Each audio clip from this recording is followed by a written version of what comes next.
ध्यान दें शिक्षा और रोजगार। उन्होंने अपने आश्रमों में अपनी प्रेरणा से कई स्कूल शुरू किए, शिक्षण संस्थाएं शुरू की और पिछले 5 साल में उन्होंने अभियान चलाया था कैसे रोजगार मिले लोगों को, गरीब लोगों को।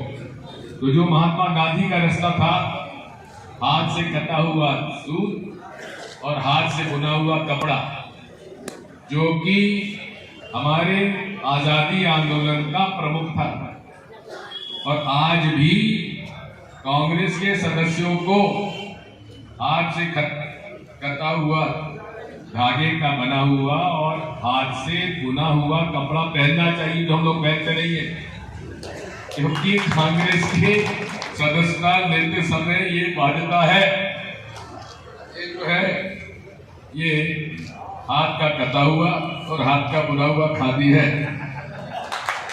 तो ये माननीय हमारे संत शिरोमणि विद्यासागर जी महाराज ने ये संदेश दिया था जैन समाज को। तो जितने जैन समाज के लोग हैं, उनसे मेरी प्रार्थना है कि वे यदि सच्ची श्रद्धांजलि विद्यासागर जी महाराज को देना चाहते हैं तो आज से संकल्प ले कि वो खादी पहने, हाथ से कटा हुआ धागा से बना हुआ कपड़ा पहनो। आनंद नहीं पहन दो तो ये हमारा संकल्प होगा और सच्ची श्रद्धांजलि होगी विद्यासागर जी महाराज के स्मृति में, उनके चरणों में समर्पित कर।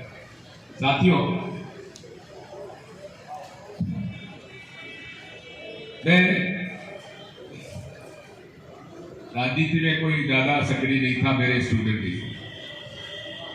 मैं यहाँ तक कि कॉलेज के चुनाव में वोट डालने नहीं जाता था, क्योंकि मेरी रुचि पढ़ाई में और स्पोर्ट्स में थी, और इसीलिए मैंने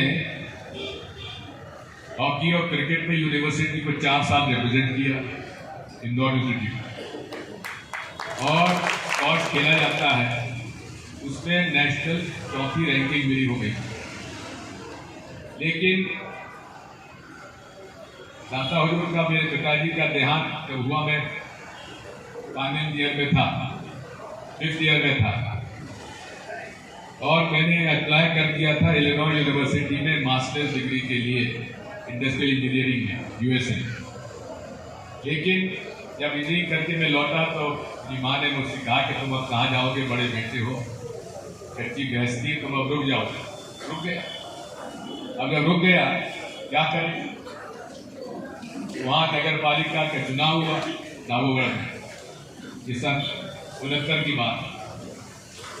वो 3 जनसंघ के जीते, 3 कांग्रेस के जीते और 2 निर्दलीय जीते।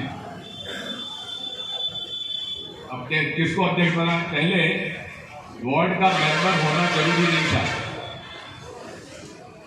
नगर पालिका का अध्यक्ष होना वार्ड का मेंबर जरूर नहीं था, मतदाता भी बन सकता था।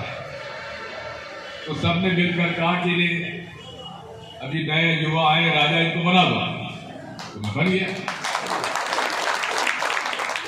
जनसंघ का समर्थन, कांग्रेस का समर्थन और निर्दलीय के समर्थन, 8 का समर्थन निर्विरोध बन गया। उसके बाद महाराज माधवराव जी महाराज जनसंघ से यहाँ चुनाव लड़े, उसके पहले भी, और उसके पहले से राजमाता साहब ने मुझे कोशिश की कि मैं जनसंघ में जाऊं। तो आरएसएस के लोगों ने मेरे ऊपर घेरा। कुशभाऊ ठाकरे साहब मेरे घर आए, कैलाश सारंग जी को भेजा, और मुझे गुरु गोलवलकर जी की पुस्तकें दी पढ़ने के लिए। और ये मैं इसलिए बता रहा हूं क्योंकि हमारे दूर साहब पंडित कैलाश शर्मा और दिग्विजय सिंह की टिकड़ी हुआ करती थी, उन्होंने याद दिला दी तो मैंने बताना आवश्यक है। तो उस समय आरोप पार्टी भी उसी बीच थे हमारे साथ। तो बात ये हुई कि एक दिन पीछे बड़े कि साहब आप आरएसएस में आओ, एक दिन उनके कार्यक्रम में भी गए।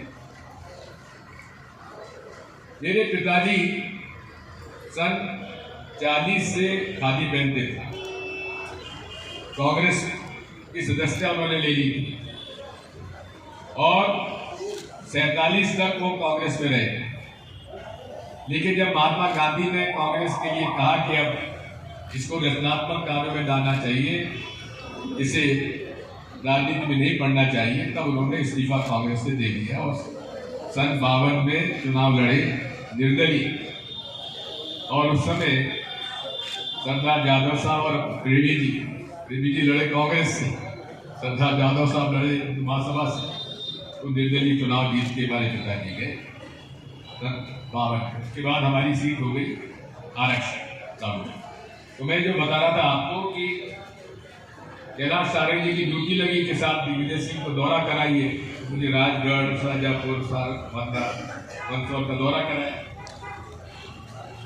इसी बीच में गोविंद नारायण सिंह जी यहाँ शिकार खेलने आया करते थे, वो मुख्यमंत्री थे। उनको मालूम पड़ा कि मुझे घेर कर जनसंघ में ले जाया जा रहा है। उन्होंने कहा देखो तुम बिना सोचे समझे कोई पार्टी में मत जाओ, अध्ययन करो, विचारधारा का अध्ययन करो। तो मैंने उनसे कहा कि मुझे ये लोग गुरु गोलवलकर जी की किताबें दे रहे हैं, मैं पढ़ रहा हूं, उनको भी पढ़ो और साथ में गांधी जी को भी पढ़ो।